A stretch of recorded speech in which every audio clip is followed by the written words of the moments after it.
Oke, semua halo.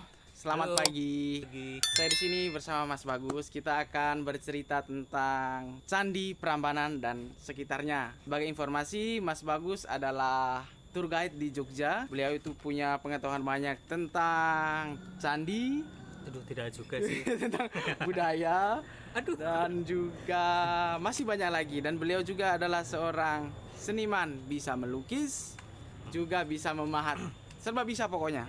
Dan sekarang saya mau mulai dari Candi Prambanan ya Mas Bagus. Siap, siap. Ya kan kita sekarang sudah tahulah Candi Prambanan adalah candi Hindu. Cuma ada beberapa hal di Candi Prambanan yang mungkin sebagian orang belum tahu. Jadi sekarang itu kita akan membahas tentang hal itu. Yang pertama adalah nama Candi Prambanan. Orang lokal di sini taunya selain Candi Prambanan itu namanya adalah Roro Jonggrang. Dengan mitosnya dibangun semalam. Ya, kira-kira menurut Mas Bagus itu seperti apa? Oke, kita bicara tentang Candi Prambanan. Sebenarnya luas ya implikasinya ya. Cuma dalam hal ini alangkah baiknya kita juga bisa menyaring mana itu dongeng, Ya. mana itu fakta. Nah, kalau dongeng itu berarti berkaitan dengan tutur, perkembangan tradisi lisan, perubahan dari bahasa Jawa ke bahasa modern ya,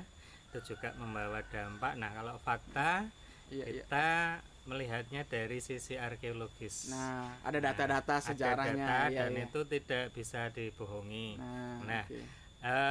Kenapa disebut Candi Prambanan? Pertama karena memang letaknya di desa Prambanan.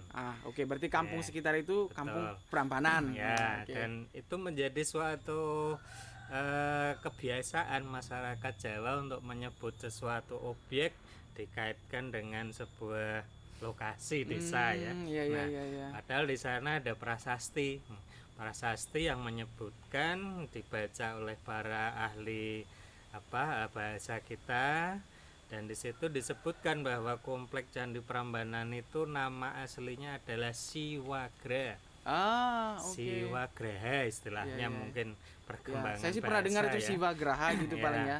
Nah, jadi itu nama asli dari komplek ini, komplek yang sangat luas ya.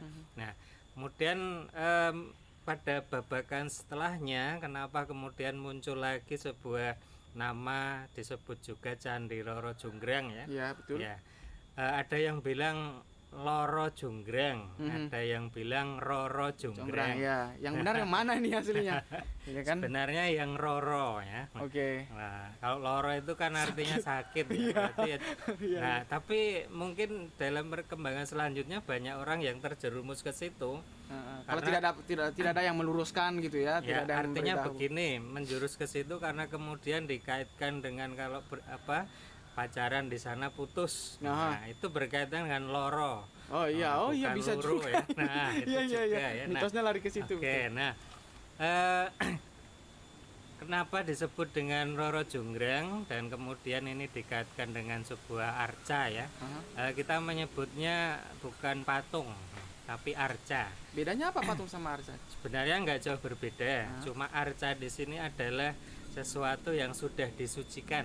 Oke. Nah, kalau iya. patung itu benda yang memang Dibentuk. tidak melalui proses penyucian, Oke. maka dialah disebut patung. Ya. Oke. Tapi kalau Biar ada pembeda ya, gitu ya. betul. Kalau umat Hindu, Buddha menyebutnya sebagai arca.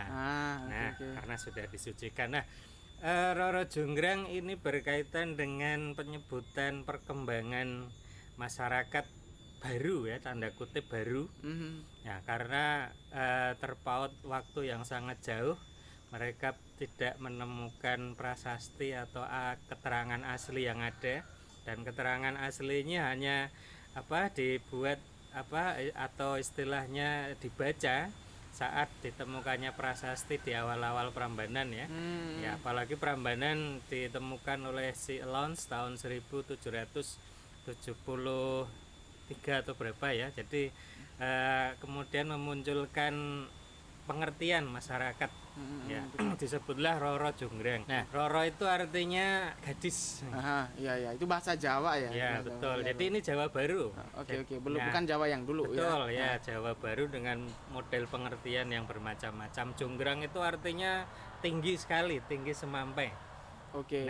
Hal ini bisa dirujuk berarti setelah tahun 1955 ketika candi induk bernama Candi Siwa ini sudah berhasil direnovasi, direstorasi menjadi candi yang sangat tinggi, maka kemudian muncul pemahaman orang, wah itu cantik sekali. Oh, Nah, oke. Itu arahnya dari situ betul, ya. kita bisa merujuk berarti disebutnya Roro Jonggrang ini adalah pada akhir abad 19. Jadi bukan pada zaman dulu ya. Nah, itu dia. Kalau zaman dulu orang menyebutnya sebagai Candi Siwagraha gitu atau Siwagraha belum disebut. Oh, Siwagraha ini hanya penyebutan pada abad ke-9.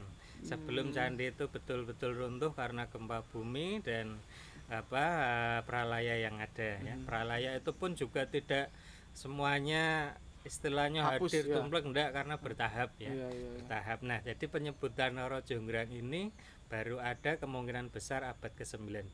Oke. Jadi itu mengacu kepada sosok arca namanya Arca Durga Mahesa Suramardini. Yang sebelah utara Candi ya. Siwa. Ya, itu karena mungkin melihat arca yang cantik jelita ya, Roro bagi seorang cewek ya, yang tinggi semampai Jonggrang gitu ya. Nah, kebetulan yang sosok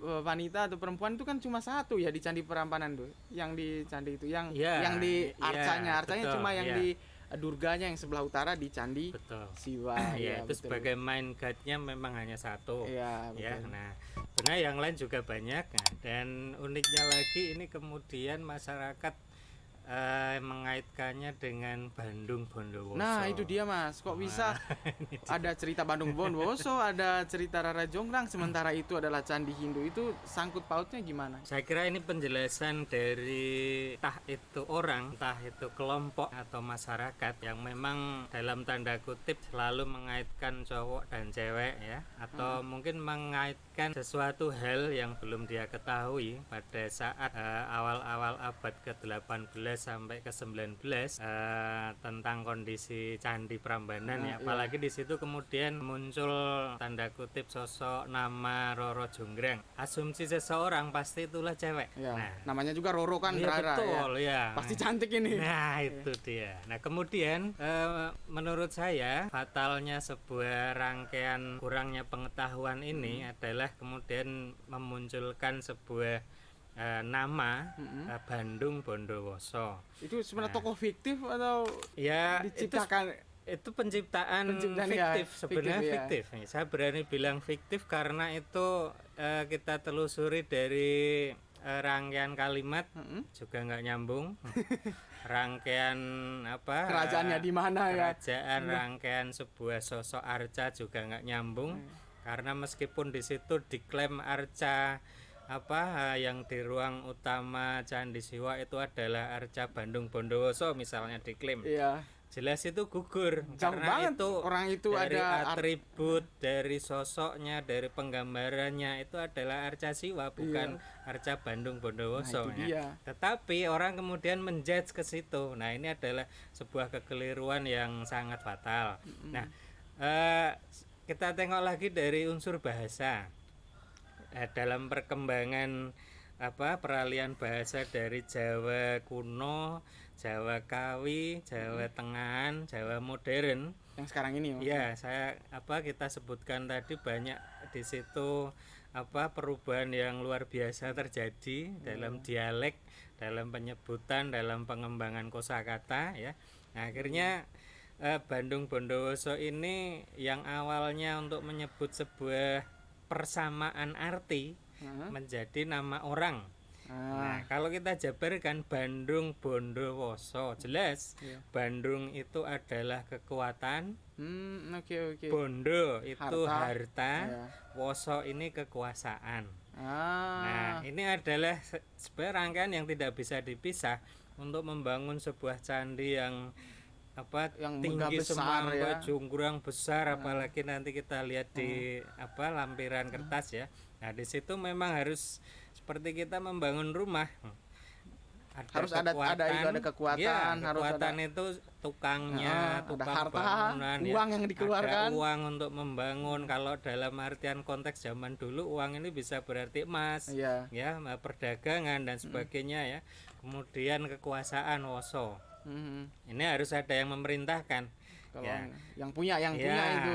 yang masa bangun itu tidak ada yang memerintah, nggak mungkin jalan Nah, dengan bangunan seperti itu. struktur yang sangat Betul kompleks sekali. kayak gitu. Jadi Bandung Bondowoso ini kita harus hati-hati dan memang masyarakat perlu terus dididik Iya. supaya ini tidak kedepannya terus berlangsung.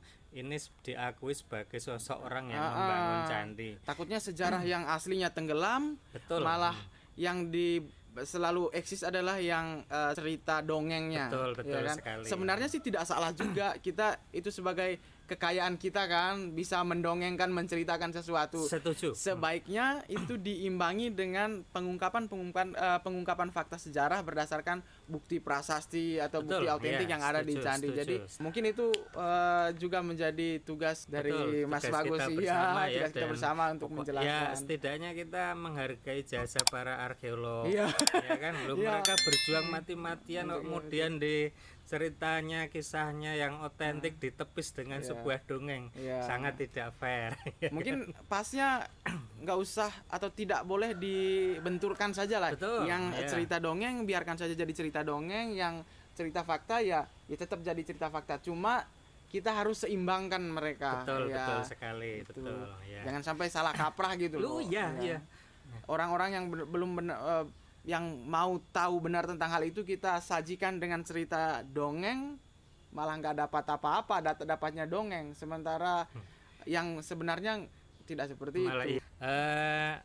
takut kita adalah ketika orang berpijak mulai dari dongeng, kemudian dia merambah ke fakta, Nah itu. dia nggak bisa menerima. Makanya dia tetap akan melestarikan dongeng itu sendiri Ya, dan betul. fakta terkubur. Tetapi beda ketika kita berpijak pada sebuah fakta dan meramunya dalam sebuah dongeng, maka itu akan menjadi sesuatu yang imbasnya lebih positif daripada dongeng dulu baru ke fakta. Kemudian kalau masalah struktur bangunannya itu apa iya memang itu berdasarkan mandala atau mandala itu hanya untuk Borobudur saja atau memang ada perambanan juga sih untuk struktur bangunannya ini. Kalau cerita masalah sejarah dan mitosnya kan mungkin ya seperti itu yang kita sudah diskusi bersama tadi. Ya, untuk struktur kita memang harus membuka banyak pengetahuan ya. Iya. Karena struktur sendiri ini pengetahuannya luas,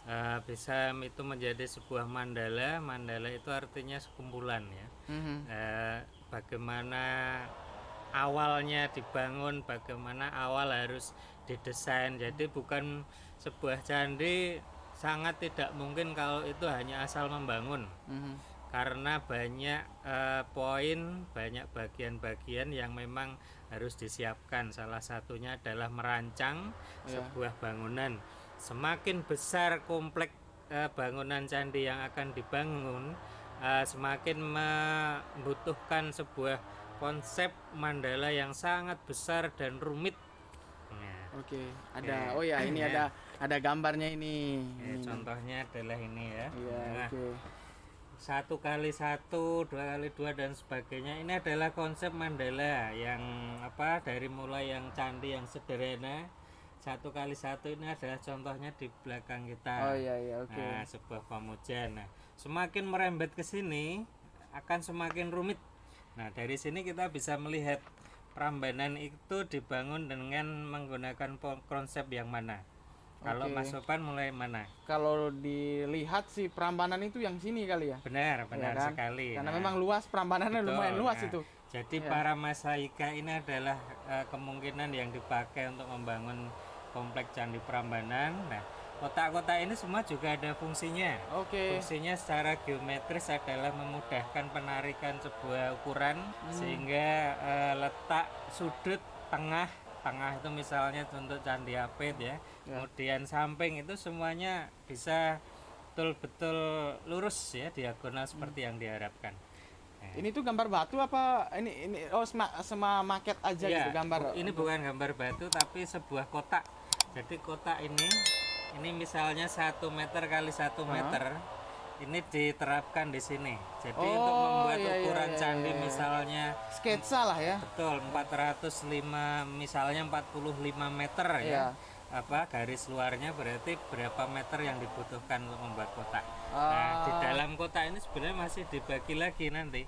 Nah, adapun pembagian kotak ini nanti adalah untuk memudahkan dalam menempatkan sebuah upasana atau arca dan sebagainya. Nah, seperti itu.